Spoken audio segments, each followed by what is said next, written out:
La hipocresía en la iglesia es el tema para el día de hoy. Vamos a Hechos capítulo 5, versículo 1. Es imposible, hermanos, llegar a Hechos 5 y no tocar el asunto de la hipocresía. Y claro que vamos a tocarlo el día de hoy. Sin embargo, la hipocresía no es el tema central de este capítulo.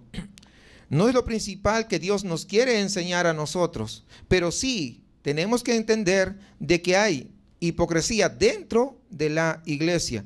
Hechos 5 nos muestra los resultados de la predicación del reino hasta el punto en que hay una vertiente, unos que sí aceptan y hay otros que no aceptan. Pero eso lo vamos a ver conforme vayamos avanzando. Recuerde que los primeros 7 capítulos del libro de los Hechos tratan del ofrecimiento del reino hacia el pueblo de Israel, una vez más. Es decir, habla de la segunda oportunidad. Recuerdan que hubo 2 oportunidades, una cuando Jesús estuvo aquí y otra cuando los discípulos estuvieron predicando sobre esa segunda oportunidad que se les daba a los judíos para que reconocieran a Cristo como su Mesías verdadero y así recibir ese reino mesiánico. Y sabemos nosotros, por la Biblia y la historia, que ellos no aceptaron, que ellos no quisieron, se hicieron los locos, como algunos tienen por costumbre. No lo digo por ustedes, pero a ustedes se los digo. En el capítulo 1 vimos la expectativa con que ellos esperaban, ellos anhelaban esa venida del Espíritu Santo, lo esperaban con esperanza. Estaban con una expectativa de que cómo iba a ser, no habían tenido esa experiencia. Una experiencia totalmente nueva para ellos. Luego, cuando pasamos al capítulo 2, vemos prácticamente un estallido del Espíritu Santo cuando viene y que prácticamente fue lleno del poder, y el ser lleno del Espíritu Santo redundaba en que la gente tenía poder para poder predicar, no se callaba, iba y predicaba. ¿Cómo? ¿Recuerdan? Con denuedo, con propósito. No esperaba que lo puchen para ir a predicar. No esperaba que le hagan invitación para predicar. No esperaba que le rueguen para ir a predicar. Porque si alguien está lleno del Espíritu Santo, eso tiene que redundar en que prediques, en que hables a otro. Es que yo ya prediqué, pero todavía sigues vivo, sigue predicando. ¿Y hasta cuándo va a ser? Pues hasta que Cristo venga o que te lleve a su presencia. Porque ser lleno del Espíritu Santo no es para otra cosa, porque la Biblia misma lo dice y eso lo hemos explicado. Que cuando todos fueron llenos del Espíritu Santo, en todos comenzaron a predicar con denuedo. Es decir, a propósito, iban y predicaban, buscaban dónde estaba la gente para ir y predicar. No se quedaban en su casa porque estaban cansados. No se quedaban en su casa porque tenían otros quehaceres más importantes. Estaban llenos del Espíritu Santo. Cristo vino acá para cumplir un propósito de salvar a los que se habían perdido. Y el propósito de Dios no ha cambiado. Y ese propósito lo tiene que manifestar usted. ¿Por qué? Porque usted está lleno del Espíritu Santo de Dios. Luego, cuando llegamos al capítulo 3, empezamos a ver la expansión de esa predicación del reino a través de los apóstoles. Y comenzaron a predicar por diferentes lugares. Y luego en Hechos 6 y 7 vamos a ver la expansión incluso por los diáconos, específicamente por Esteban, cuando estaba lleno del Espíritu Santo, cómo predicaba. Y tan lleno del Espíritu Santo que estuvo dispuesto a morir, y aún muriendo fue capaz de perdonar a todos los que le estaban apedreando. Para morir, para matarlo. Pero en estos tiempos alguien no le saludó y ya no le quiere perdonar. Se enoja para toda la vida. Se van de la iglesia y dice que está lleno del Espíritu Santo. Tendríamos que dudar de eso. ¿Cierto o no es cierto? Tendríamos que poner en duda eso. Cuando alguien se molesta por cualquier tontería. Porque cuando alguien está lleno del Espíritu Santo, tú perdonas. ¿Te duele? Sí, pero perdonas. Y al perdonar, esas heridas son ¿qué? Sanadas. ¿Cuántos dan gracias al Señor por ello?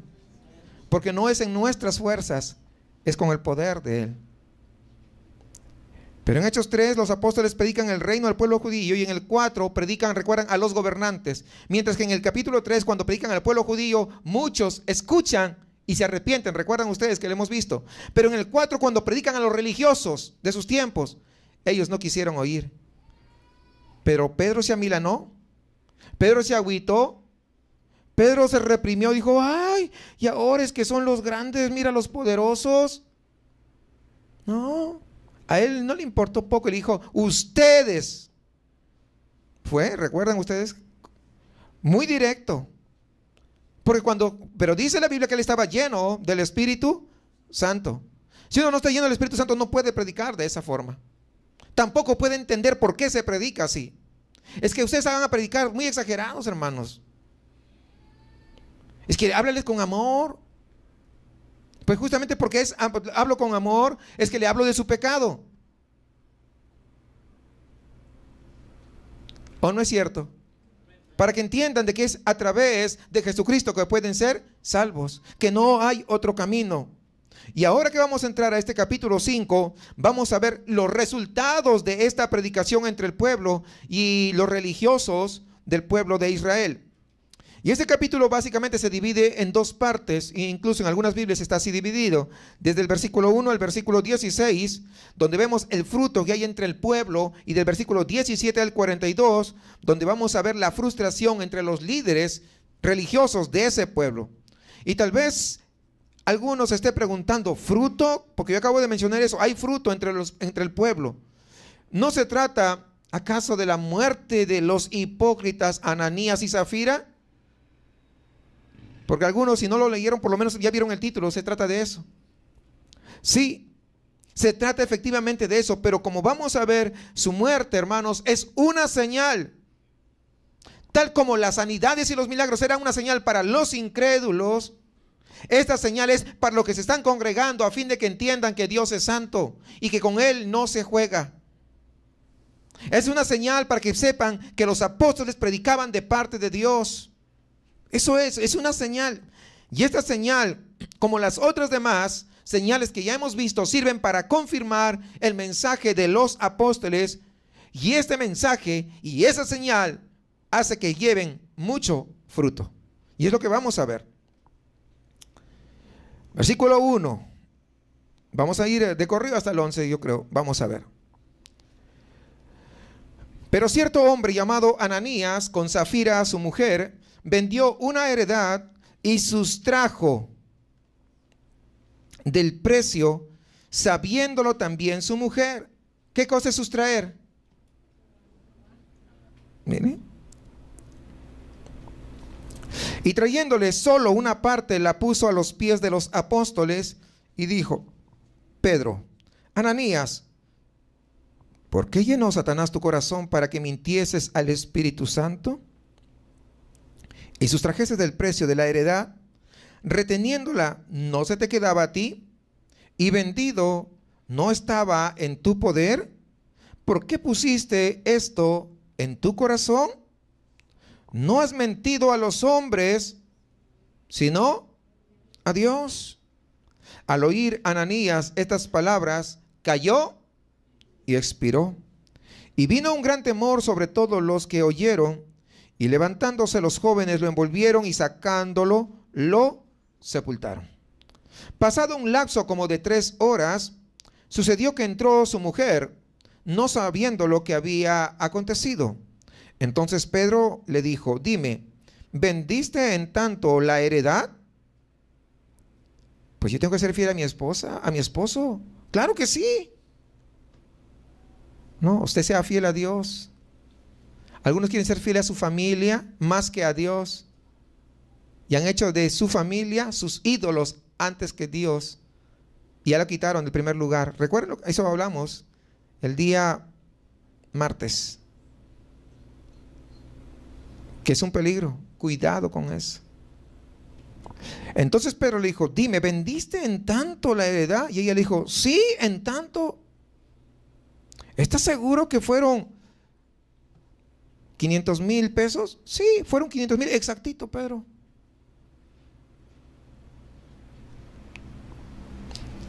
Y Pedro le dijo, ¿por qué convenisteis en tentar? ¿Por qué te pusiste de acuerdo en tentar al Espíritu del Señor? He aquí a la puerta los pies de los que han sepultado a tu marido y te sacarán a ti.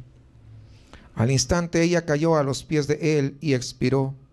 Y cuando entraron los jóvenes la hallaron muerta y la sacaron y la sepultaron junto a su marido. Y vino gran temor. ¿Qué vino? Sobre toda la iglesia y sobre todos los que oyeron estas cosas. Yo quisiera que venga ese temor, porque ese temor va a ocasionar muchas cosas, hermanos. La primera cosa que tenemos que entender aquí es que la muerte de Ananías y Zafira es una señal de Dios, una señal de parte de Dios, que Él está en control de todas las cosas, que Él no se le escapa ni una, ni una. Pueden engañar al pastor eventualmente. Eventualmente el pastor también se hace el tonto para decir que sí le cree. Pero no siempre piensan que el pastor les cree, porque muchas veces ya sabe lo que está pasando, aunque digan otra cosa, y uno le escucha con cordialidad. Pero también se le puede pasar, porque no estén todas al pastor. Pero al que no se le pasa es al pastor de pastores. Así que hay que tener mucho cuidado. Fue una señal. Estamos en el tiempo de la gracia. Pues fue en el tiempo de la gracia. En el tiempo de la gracia todavía Dios hace grandes señales. Y esta es una señal.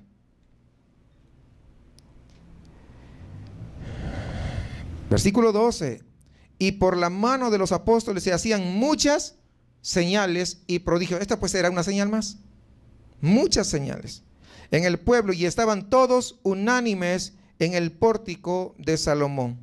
Se hacían muchas señales, habían sanidades, habían muchas cosas por las manos de los apóstoles, ¿no? Eso es lo que estaba pasando. De los demás, versículo 13, ninguno se atrevía a juntar, los que no eran de ese grupo, de los demás ninguno se atrevía a juntarse con ellos, mas el pueblo los alababa grandemente. Esto causaba entonces temor. Muchos no se atrevían a juntarse con ellos. ¿Por qué? Porque sabían que Dios estaba con ellos. ¿Sí? Ellos sabían porque lo que había pasado. Sí, ahí estaba. No se querían meter con ellos porque sabían que Dios estaba ahí.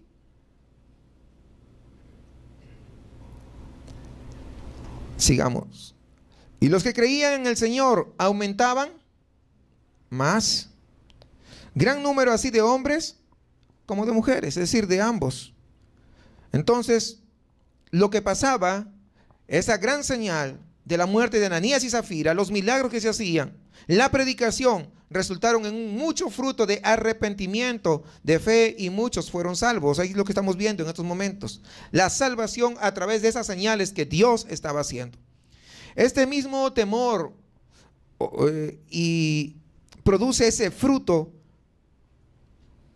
no solamente cuando hay milagros, sino cuando ocurre este hecho, lamentable por cierto, pero Dios en su sabiduría sabía que era necesario.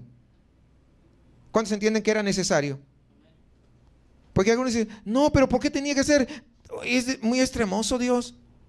Pues así es Él. Porque Él es sabio y es justo. ¿Alguien podrá decir que Dios es injusto? Dios es justo. Los injustos somos nosotros. Y muchas veces reclamamos cosas y hacemos cosas y decimos cosas, es porque nosotros realmente no estamos en comunión con Dios, por lo tanto no sabemos su perfecta voluntad. Porque cuando uno está en comunión con Dios, sabes cuál es su voluntad y tú no vas a excederte de la voluntad de Dios, ¿o sí? Pregunto, ¿sí o no? No, porque tú que estás en comunión sabes cuál es la voluntad y vas a pedir de acuerdo ¿a qué? A su voluntad. Y si es de acuerdo a su voluntad, ¿será hecho o no? Pues sí, será hecho. Pero si tú pides de acuerdo a tu propia voluntad, para tus deleites, como dice Santiago, Pues no. Así que esta señal que estamos nosotros viendo, lo único que hace es confirmar y aprobar el ministerio de los apóstoles, no hace otra cosa. Entonces la gente sabe que Dios está con ellos. Ahora, para imaginar, para analizar este pasaje, hagámonos una pregunta, por ejemplo. ¿Cómo eran Ananías y Zafira? Porque muchas veces la gente se levanta para, sí, Ananías y Zafira, mira, qué cristianitos. Y lo único que muchas veces hacemos es juzgar a Ananías y Zafira. Pero vamos a ver qué clase de creyentes eran, qué tipo de creyentes eran. A menudo leemos la historia aquí y muchas veces tú piensas en Ananías y Zafira y dices, wow, mira, seguro era así todo gordo, rico, con mucho dinero, ¿verdad? Y ahí comiendo y no sé qué, a todo lo que tenía. Y a Zafira, no, pues con 20 kilos de maquillaje encima para que se vea bien. Y además que se hizo la lipo para que se vea mejor. Y piensas, wow, mira, no, pues por eso les pasó. Por eso. Pero este no es el cuadro que Dios pinta aquí de ellos. Eso no es lo que dice la Biblia sobre ellos. Escúchenme algo, hermanos. Ellos, Ananías y Zafira, lógicamente forman parte de la iglesia en Jerusalén. Ahí no hay ninguno inconverso fingiendo. Eran verdaderos discípulos. Ojo, eran verdaderos discípulos. Así que vamos a Hechos 4:32. Vamos a regresar un ratito.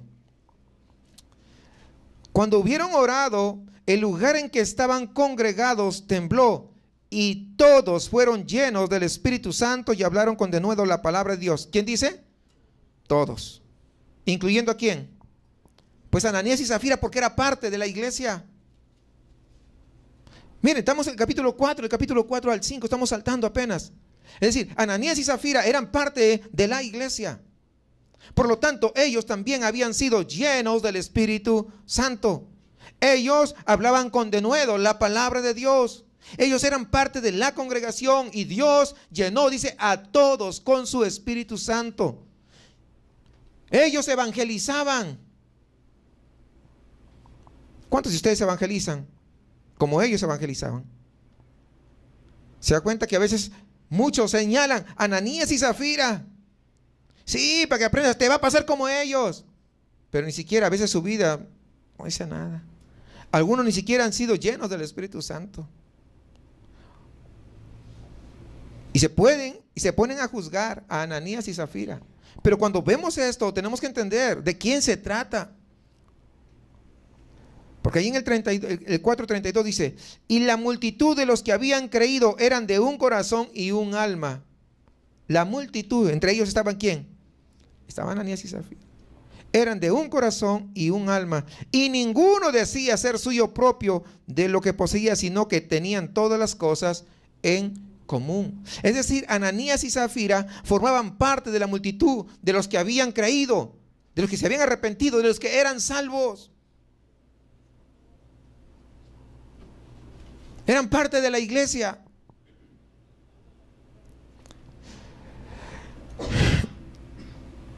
No creo sinceramente que podría que sea ninguna exageración si yo digo que Ananías y Zafira tal vez eran mejores cristianos que muchos de los que estamos acá reunidos.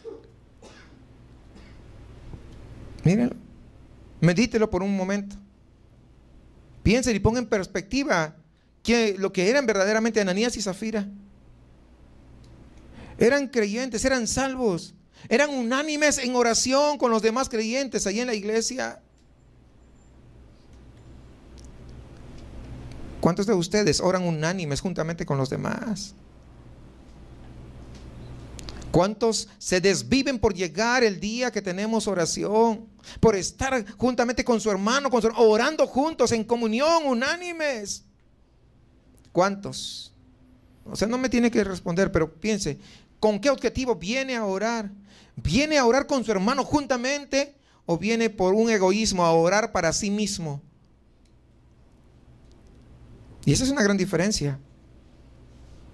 Pero no solamente eran unánimes en la oración, sino que también participaban en el evangelismo allí en las calles con denuedo, eran llenos del Espíritu Santo, salían, predicaban con denuedo. Nada les avergonzaba. Entonces, tenemos que reflexionar esto. ¿Por qué? Porque muchas veces a lo largo de mi vida que tengo como creyente, he visto que siempre a Ananías y Zafira se le menoscaba por la forma como ellos o lo que hicieron. Así que antes de eso, tenemos que analizar bien de quién se trataba.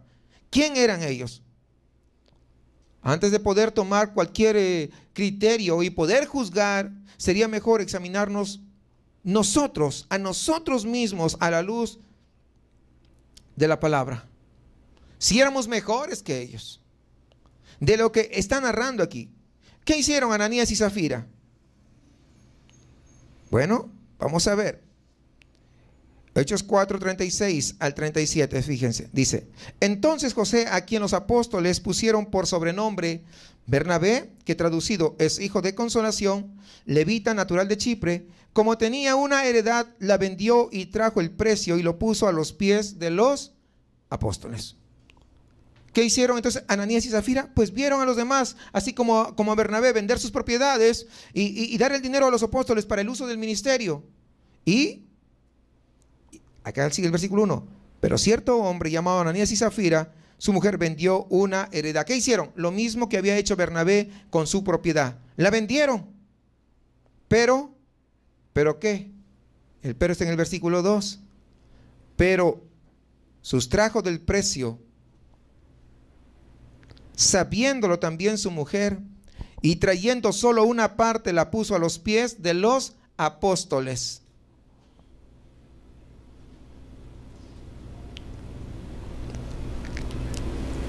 Queriendo mentir a Dios. Y la mujer apoyando la mentira del hombre. No es que es mi esposo, tengo que apoyarlo en todo. No en todo. ¿O sí? ¿No? ¿Hasta qué? ¿Cuál es el límite? El límite es que cuando el esposo quiere hacer algo en contra de lo que Dios ha mandado, hasta ahí es el límite. Fuera de eso no puedes seguir a tu esposo. En todo. Y viceversa. Tú no puedes seguir en todo lo que la esposa te dice. Tienes que hacerlo hasta donde tergiversa, donde quiere torcer la palabra de Dios. Ese es el límite. Pero algunos esposos, es que tú te tienes que sujetar a mí. Sí, pero de acuerdo a la palabra.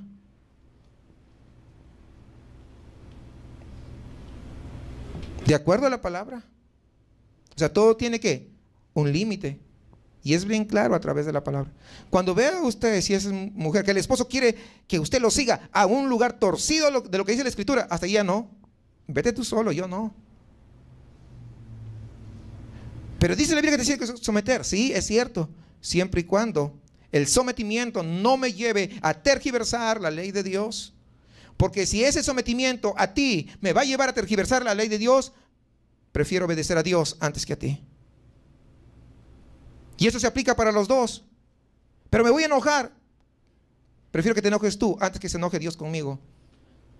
¿No es una buena respuesta? ¿Sí o no? ¿O prefiere que se enoje Dios con usted? Piénselo. Ponga en perspectiva las cosas.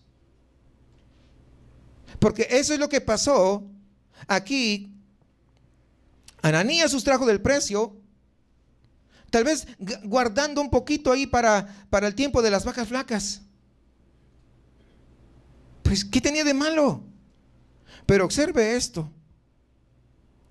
Versículo 3. Y dijo Pedro, Ananías, ¿por qué llenó Satanás tu corazón para que mintieses al Espíritu Santo y sustrajeses del precio de la heredad, reteniéndola? ¿No se te quedaba a ti? O sea, si tú lo hubieras vendido y te quedabas con el dinero, era tuyo. ¿Cuál es el problema? Ahí está.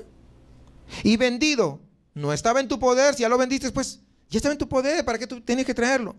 ¿Por qué pusiste esto en tu corazón? No has mentido a los hombres, sino a Dios. Quisiera, si usted un día llega y le dice, Dios dice esto, ¿qué harías? Algunos dirían, ¿a poco sí? Y, ¿ah? ¿Puede pasar o no? ¿No cree?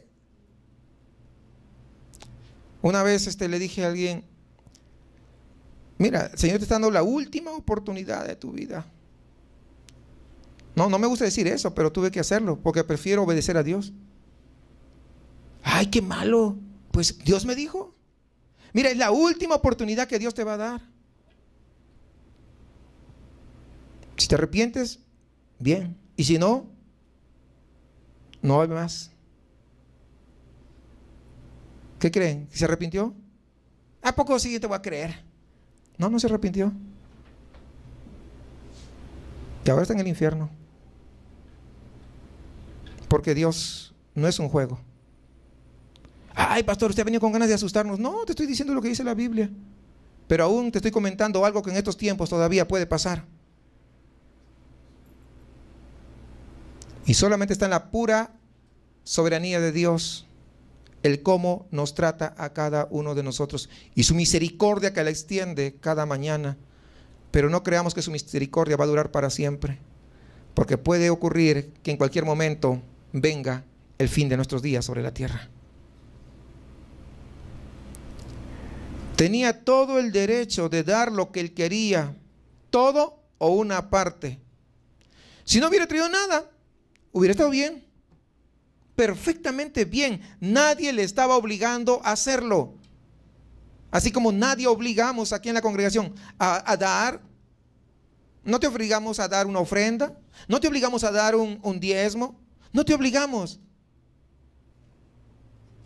Pero es tu responsabilidad con Dios, no es con nosotros. Entonces, si nos damos cuenta, el problema va más allá que solamente haber dado una parte. El problema radica en el motivo. ¿En qué le motivó a Ananías en hacer lo que hizo y en la meta que quería alcanzar haciendo lo que hizo? Este es el problema. Entonces,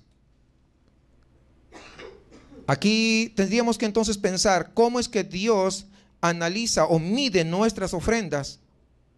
Y lo que nosotros vemos aquí con Ananías. Honestamente, ¿a Dios le interesará la cantidad de dinero? ¿Está tan necesitado que si tú no das, wow, la obra de Dios se cae, se derrumba? ¿Está tan necesitado que si tú no das, pues nos van a echar de acá porque no hemos pagado el alquiler? Pues nunca ha faltado. Dios ha suplido en todo. Nunca hemos debido alquiler. Nunca nos hemos atrasado. Nunca hemos debido servicios. Hay lugares que han abierto y ya lo cerraron. Sí. Se fueron a alquilar porque Dios me dijo. Y al final cerraste. ¿Es qué? ¿Dios te dijo que cierres? No. Que Dios se equivocó. A Dios no le importa la cantidad. ¿Recuerdan las monedas de la viuda? Esas dos blanquitas valían mucho más que la cantidad de dinero que echaban los demás. ¿Por qué? Porque Dios está mirando nuestro corazón. ¿Qué cosa va envuelto en esa ofrenda? ¿Va tu corazón o simplemente va para apantallar a los demás? Dios está mirando nuestras ofrendas por ese sacrificio, por cuánto te duele hacerlo. La viuda echó todo lo que ella tenía. Eso es lo que dio la viuda. Pensemos esto. ¿Qué tanto les importa a Ananías y Zafira el dinero de la venta de esa propiedad ahora en el 2015? ¿Qué tanto les importa? Pregunto, ¿qué tanto? Pues yo creo que no le importa nada. Ahora entonces, ¿estaban los apóstoles, hermanos, tratando de robarles y usar ese dinero para fines personales, para enriquecerse, para vivir en prosperidad? Por supuesto que no. Por supuesto que no. Pero es una lástima, hermanos, que hay muchos cristianos que no entienden lo que significa ser mayordomos del dinero que se tiene. Y es una tristeza, porque es Dios quien nos da el dinero. Y cuando en un tiempo de aquí a unos años muramos, o de repente mañana, quién sabe, Nada de ese dinero, todo ese dinero se quedará aquí en la tierra, nada de ese dinero lo vamos a llevar. Su dinero no puede llevar, sus riquezas no la puede llevar consigo ni al cielo ni al infierno, a ningún lado, a donde vaya. Entonces tenemos que entender realmente que somos simplemente mayordomos del dinero que Dios nos ha provisto. Eso es todo. Es una lástima que algunos todavía no se han dado cuenta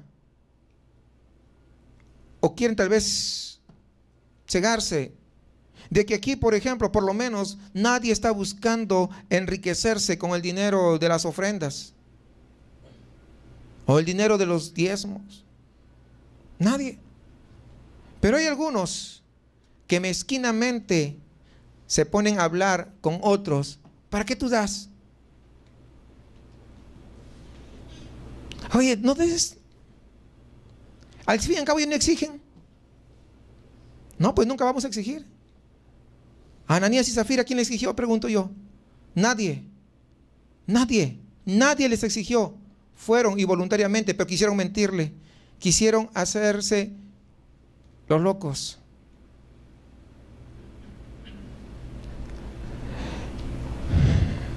Hermanos, todo el dinero que se reúne es para pagar el alquiler, los servicios, comprar lo que sea necesario aquí, comprar literatura, materiales para los niños, en fin, todas las cosas que son necesarias. Proyector, la luz que tenemos, el panorámico, en fin, todo, pues a la luz que hemos puesto afuera, en fin, hay muchos gastos. Porque permanentemente vamos viendo las necesidades que van surgiendo. Y en eso se está invirtiendo. En eso es lo que se invierte el dinero. Para algunos que tal vez no sepan, el pastor no toca el dinero de la tesorería, ni sabe cuánto es lo que hay. Por si acaso. Una vez alguien llegó con sus diezmos y decía, mire, ya no estoy trabajando en un tal sitio y me dieron, no sé cómo se llama el dinero que le dan cuando, un finiquito, una liquidación, me dieron la liquidación y he traído mis diezmos. No era de acá. He traído mis diezmos. Ah, qué bueno, les dije, pues, hermana, pase por acá, hermana tesorera. Y lo mandé que lo dieran a la hermana tesorera. Y sé que después se enojó porque no le di un apapacho, porque no le di la bienvenida. Y le dije, qué bueno que trajiste todos tus diezmos para aquí y Dios te va a multiplicar al 100 por 1. Pues no. No. Porque uno no está acá para poder apapachar a nadie.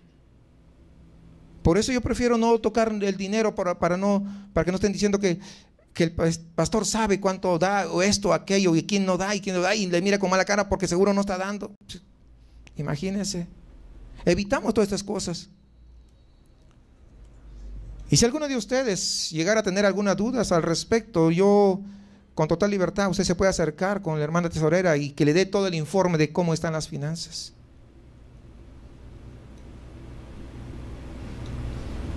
Porque hasta eso hay personas, fíjense, que están allí a la expectativa, creyendo que uno se piensa enriquecer con ese dinero.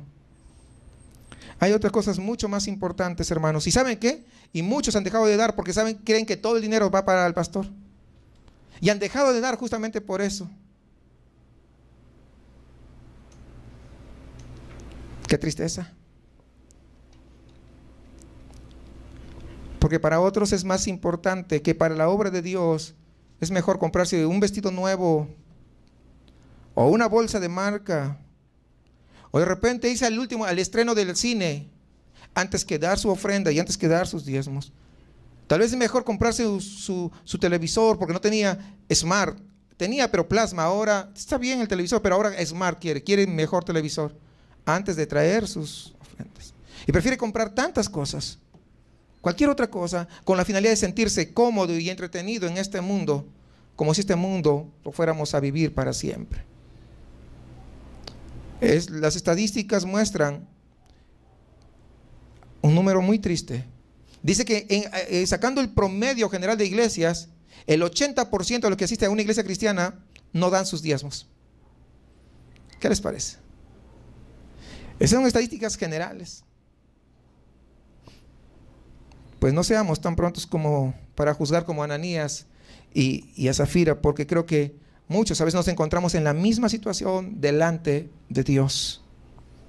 No delante de los hombres, delante de Dios. ¿Cuál es el problema entonces con la ofrenda de Ananías y Zafira? El problema fue, ¿saben cuál? Su hipocresía. Ese es el punto. En primer lugar, entienda que ellos no son falsos convertidos. Ellos eran parte de la iglesia. Ellos se habían arrepentido, habían sido llenos del Espíritu Santo.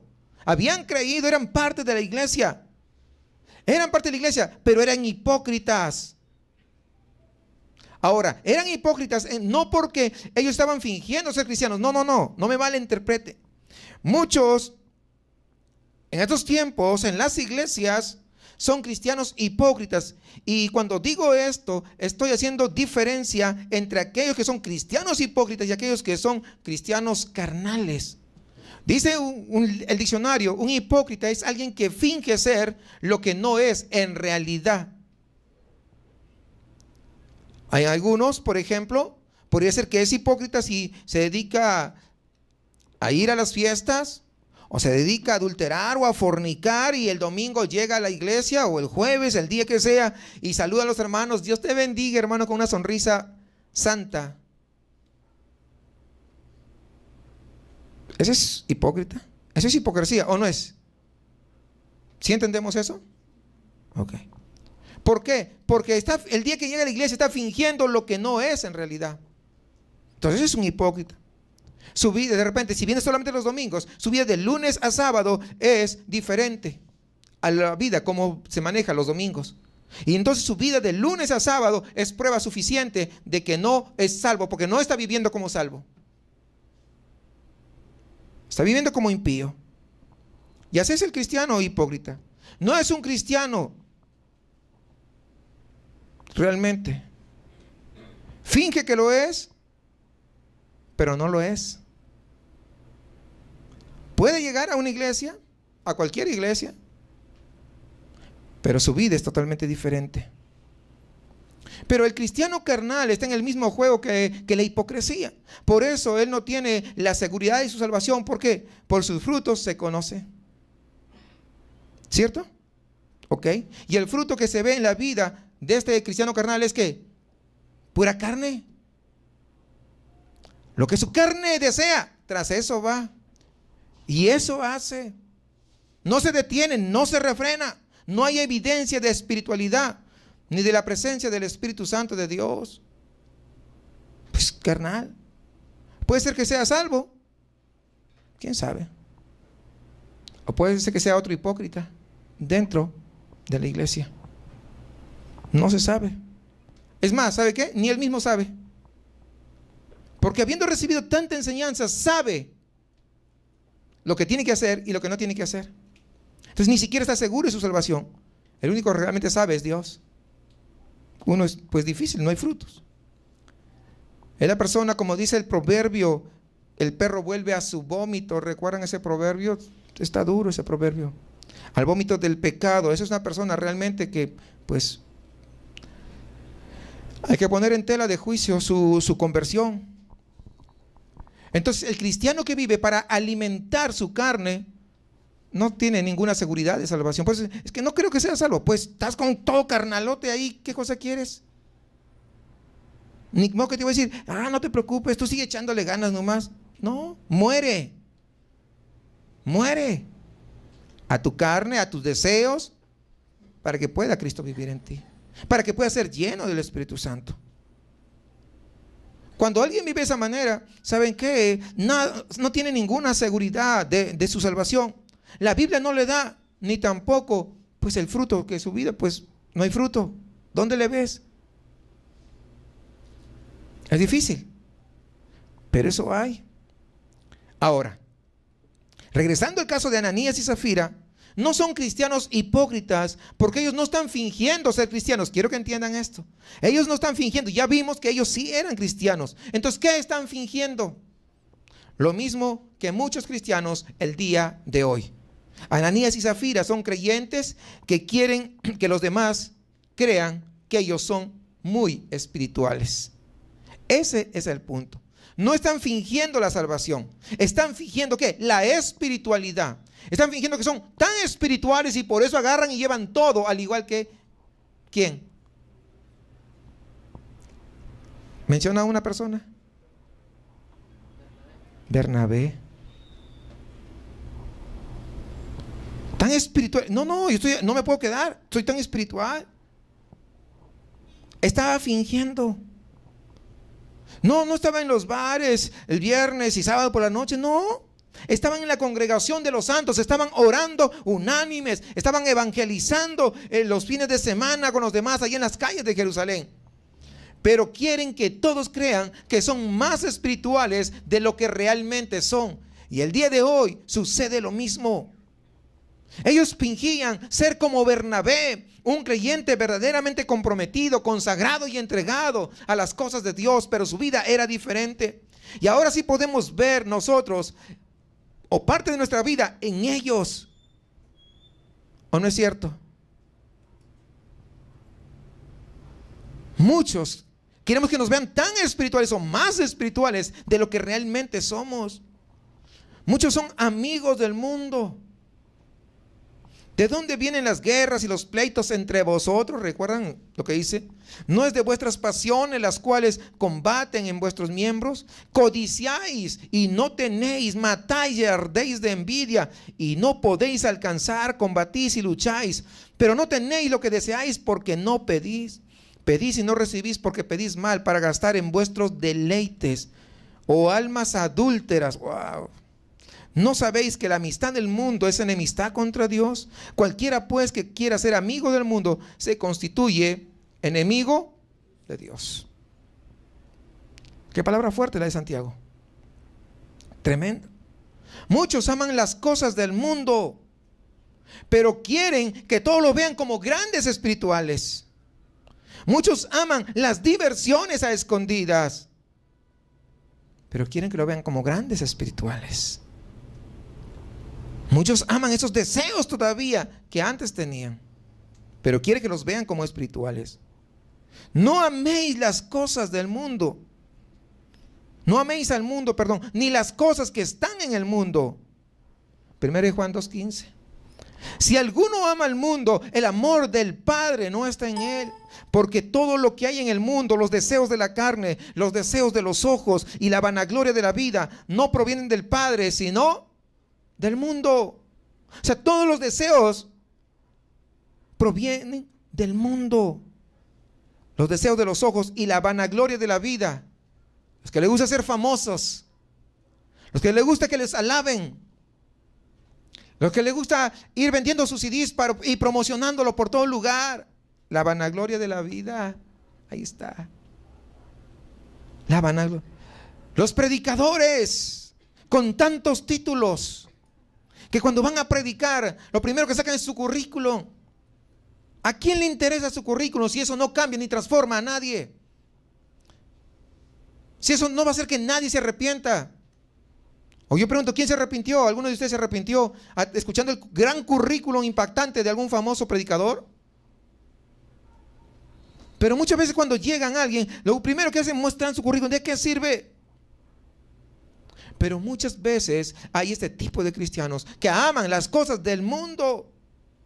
Y cuando llegan a la iglesia, cuando hablan con el pastor, ponen la carita de santos. Wow, parece que le van a salir las alitas y la aureola ahí encima de la cabeza. Y parecen la pura verdad. Se convierten en espirituales.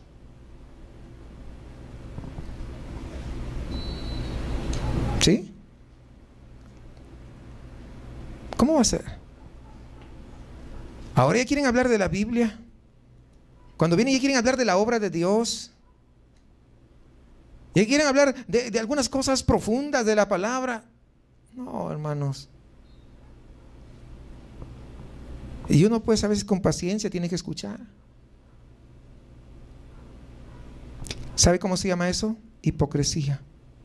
Porque fingen una espiritualidad que no tienen. Dios mató a Ananías y a Zafira por este tipo de hipocresía. Si Él hiciera lo mismo hoy, aquí, por ser hipócritas, ¿cuántos quedarían respirando?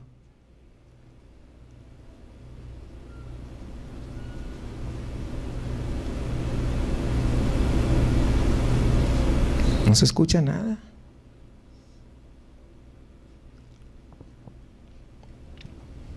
Y no lo hace el Señor muchas veces por su gran misericordia. Pero que no sea ese un atenuante para llevar una vida de fingimiento, una vida de hipocresía. ¿Qué quiere Dios entonces? Él quiere que seamos reales y genuinos. Que seamos tan reales como somos durante los días que no hay servicio. Lo mismo que estamos afuera es lo mismo que tenemos que hacer aquí. No se trata de ser real, porque a veces malinterpretan. El ser real en el sentido de que, yo soy un vago y un desaseado, y como tengo que ser real, porque la Biblia dice que tengo que ser igual, pues así me vengo, todo así, todo desaseado y todo. No, pues tampoco, no se trata de eso.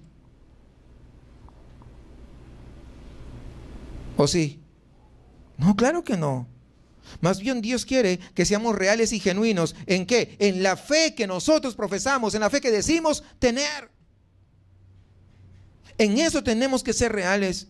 Si usted dice que es un cristiano, está diciendo que es un discípulo de Jesús, está diciendo que es un seguidor de Él, que es un alumno de Él, pues entonces compórtese tal como Él es, sea genuino, o deje de decir que es cristiano.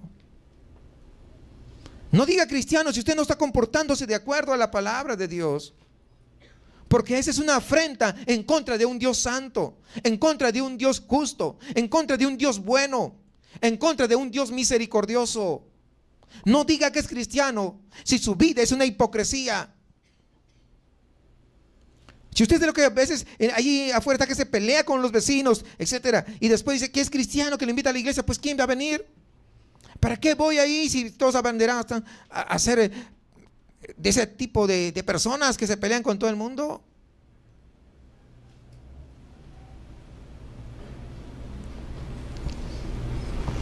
Muchas veces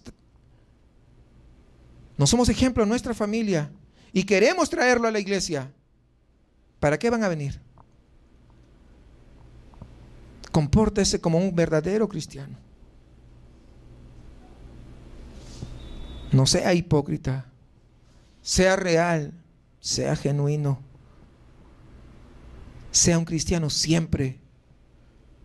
Aparte de cualquier hipocresía, por más pequeña que sea. Hay mucha gente que a veces no llega 1 año, 2, 3 años a la iglesia, 5 años a una congregación, a cualquiera que sea, pero sigue diciendo que es cristiano. Oye, ¿en serio que tú eres cristiano? Pues yo nunca te he visto que vas a tu iglesia. No, pero yo soy cristiano. Estás loco tú. Y quieres evangelizar a otro. No puedes. Porque la gente del mundo sabe que un cristiano tiene que ir a su congregación. Ellos saben. No son tontos. Y nos miran cómo nos comportamos. ¿Cómo se logra entonces este tipo de espiritualidad real y genuina? ¿Qué es lo que Dios desea? Veamos la respuesta en el versículo 5 y 11. Entienda, hermanos, que Dios le va a juzgar por todo lo que ha pensado, por todo lo que ha dicho y todo lo que usted ha hecho. Uno no se apartará del mal sin el temor de Dios. El temor de Él, hermanos, como juez justo, y el temor de su justo juicio. Ahí en Proverbios 16:6 dice: con misericordia y verdad se corrige el pecado. Con misericordia, ¿pero con qué? Y verdad. No que algunos, es que no les digas que eso está mal. Pues ¿qué le digo entonces? ¿De cómo le evangelizo? ¿Cómo le predico? Si no le digo que está mal. Cuando dice con misericordia, sí, pero dice y verdad. Van a la par la misericordia y la verdad. Se corrige el pecado y con el temor de Jehová los hombres se apartan del mal. Hay que decirle cómo es Dios. Hay que hacerle ver que Dios no es un tonto, porque es lo que ve la gente. Incluso muchos que se dicen creyentes, hipócritas, ven a Dios como si fuera un tonto porque no les hizo nada en la primera. Lo que no se dan cuenta es que están amontonando ascuas de fuego para el día del juicio final. Y pobrecitos, yo no quisiera estar ese día, ni a su lado, ni siquiera viendo lo que le está pasando. Pobrecitos. Hermanos, el cristiano genuino debe vivir cada minuto de cada día pensando en ese juicio que viene. El tribunal de Cristo a los que nos espera. Recuerden que nosotros no pasamos por la gran tribulación, no pasamos nosotros por el juicio del trono blanco, pero sí vamos a ir al tribunal de Cristo como cristianos genuinos y verdaderos. Pero usted piensa permanentemente en ese momento. Déjeme decirle que si usted pensara que eso está pronto a venir, usted no haría tantas cosas que hace. Usted se comportaría totalmente diferente. Ananías y Zafira estaban pensando en lo que los hombres de la iglesia pensarían de ellos. ¿Qué importa? ¿Qué importa lo que los hombres piensen? ¿Acaso no es mejor la opinión de Dios? ¿Por qué preferir el aplauso de los hombres? ¿Por qué no preferir el aplauso de nuestro Padre Celestial? ¿Por qué querer la aprobación de los hombres? Cuando uno busca la aprobación de los hombres, algunos te aplaudirán y otros no. No esperes agradar a todos, pero sé fiel a su palabra, porque Él te dará la corona de la vida. Si Ananías y Zafira, ellos hubieran pensado de manera diferente, si ellos hubieran tenido el temor a Dios, si hubieran tenido en su mente el juicio de Dios, si hubieran pensado en que Dios los iba a juzgar por sus acciones, no hubieran hecho lo que hicieron. Pero muchas veces a nosotros se nos pasa por alto que a Dios no se le pasa nada. Y nos olvidamos de que Dios es un Dios de misericordia, pero cada cosa, cada pensamiento y cada acción será juzgada, seremos juzgados por ello. Tenemos que entender esto, hermanos. Entonces, debido a esta señal que confirmó y aprobó el ministerio de los apóstoles, se produjo ¿qué? Mucho fruto. Es por eso que comenzó a entrar el temor. Comenzó a haber temor entre todos los que oyeron. Hay temor tanto en la iglesia como en el pueblo, y eso es una gran bendición. Una enorme bendición. Con el temor de Dios, los hombres se apartan del mal y se acercan a Dios. Por eso a veces es importante, a veces que Dios haga algo que conmueva,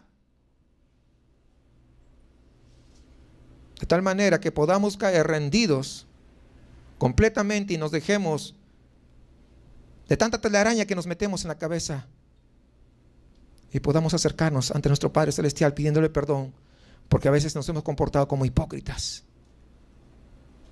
que hemos dicho una cosa, pero nuestro comportamiento ha sido diferente. Aunque este pasaje trata lo que ya hemos visto anteriormente, observamos el versículo 12 al 14, la diferencia entre el pueblo y los gobernantes. En el versículo 12 dice que se hacían muchas señales entre el pueblo, y ninguno de los que no eran del pueblo se atrevían a juntarse con ellos, porque tenían temor, tenían miedo. Algunos no quieren ser cristianos. No, yo te acompaño, pero yo no quiero ser cristiano porque eso es mucho compromiso. ¿Saben por qué? Porque ellos entienden que Dios no es tonto. Ellos entienden que a sus anjuditas le pueden mentir. A sus anjuditas cuando no les hace el milagro le pueden poner de cabeza, pero a Dios no le pueden hacer nada de esas cosas. Ellos entienden que a su curita le pueden decir tantas cosas y confesarse de tantas maneras y decirle tantas mentiras, y el curita le va a decir unas 5 Ave Marías y 3 Padre Nuestros y con eso basta. Pero a Dios no le puede decir eso. Por eso que no se quieren comprometer con el Dios verdadero. Pero luego vemos aquí en la palabra, los que no son creyentes ni son del pueblo, son los líderes que vimos en el capítulo 4. ¿Por qué? Porque no se atrevían a juntarse con ellos. ¿Por qué? ¿Qué es lo que pasaba? ¿Sabe qué pasaba? Vieron la señal. Dijeron, no, yo ni de loco me voy. Ese Dios no se le puede mentir. Ese Dios no se le puede engañar. Ellos acaban de ver lo que Dios hace con aquellos que fingen espiritualidad. Y ustedes saben que los religiosos eran especialistas fingiendo ser espirituales. Pero vemos aquí el castigo de Dios. Temen el mismo juicio, la misma retribución, porque saben que están perdidos. Pero eso no los hace diferentes. Y eso no les exime también ser juzgados. Mejor es llegar a la casa de Dios y que Dios nos hable, que Dios nos exhorte, que Dios nos aconseje, que Dios nos llame la atención para poder rectificar nuestros caminos a fin de no caer en la muerte eterna. Y al ver esas señales, dice la Biblia que el número de creyentes se multiplicaba, crecían en gran manera. Entonces vimos que ese mensaje se recibe entre el pueblo, pero se rechaza entre los líderes religiosos. El pueblo sí lo aceptaba. Y este es el problema, que va a llegar hasta su colmo, hasta la cúspide, ahí en Hechos 7, cuando matan a Esteban. Se hacían tantas señales y prodigios, dice el versículo 15 y 16, por la mano de los apóstoles, que traían enfermos y endemoniados de todas las ciudades vecinas. Dios estaba trabajando de manera sobrenatural en Jerusalén en estos primeros capítulos del libro de los Hechos. Los apóstoles predicaban al reino de Israel, ofreciéndoles a Jesús como el Mesías y el Rey prometido, y no querían. La reacción es como una mezcla. El pueblo responde más o menos bien, porque los que fueron salvos eran del pueblo. Pero los líderes no les interesa, no quieren. Además, algo más. La oposición ya estaba aumentando. Ya no viene solamente desde afuera, desde los líderes religiosos y de los romanos. Ahora, Satanás, ¿cuándo no? Ahora se había metido entre ellos para usar a Ananías y a Zafira para poder estorbar la obra de Dios. Pero como siempre, hermanos, glorifiquen al Señor. Porque cuando hay oposición, la oposición solamente sirve para avivar el fuego de los verdaderos creyentes. Y siempre ha sido así. Y así es aquí en Hechos 5. Todos los que ven la señal o simplemente oyen de ella, ¿qué hacen? Temen. Y esto es saludable porque el temor de Dios entra en sus vidas. Y con ese temor se acercan a Dios y se arrepienten. Y Dios sigue añadiendo los que habían de ser salvos. Pero ¿qué es lo principal que debemos llevar con nosotros en esta primera parte de Hechos 5? Creo que tenemos que delimitar bien. ¿Somos amigos del mundo fingiendo ser cristianos comprometidos? ¿O bien somos reales y genuinos en la fe que nosotros profesamos, tanto los domingos como los días que no llegamos a la congregación? Tenemos que saber delimitar. ¿En qué bando estás? Porque si estás en el bando de que eres un verdadero cristiano, vive cada día, hermano, como si fuera el último de tu vida, dando la gloria a Dios. Toma cada decisión pensando en el día del juicio, que está pronto. Pronto, cuando tendrás que rendirle cuentas a Dios por todo lo que hayas hecho. De tal manera que antes de hacer algo, piensa que le vas a rendir cuentas al Señor. Quita las miradas de las cosas etéreas, terrenales, temporales, y pon tu mirada en las cosas eternas, porque solamente ahí estarás tomando decisiones sabias y no como Ananías y Zafira, que tomaron decisiones basadas en su propio criterio personal, en su propio yo, en su propio, puedo tener esto para el mundo y verme bien en la iglesia. Porque es lo que pasó. Deberás preguntarte, de aquí a 100 años, ¿qué es lo que realmente te va a importar? ¿Dónde estarás de aquí a 100 años? Vive para eso. No vivas para el presente. Porque si no es importante de aquí a 100 años, entonces no es importante el día de hoy. No desperdicies tu tiempo y vive cada día para honra y gloria de nuestro buen Dios.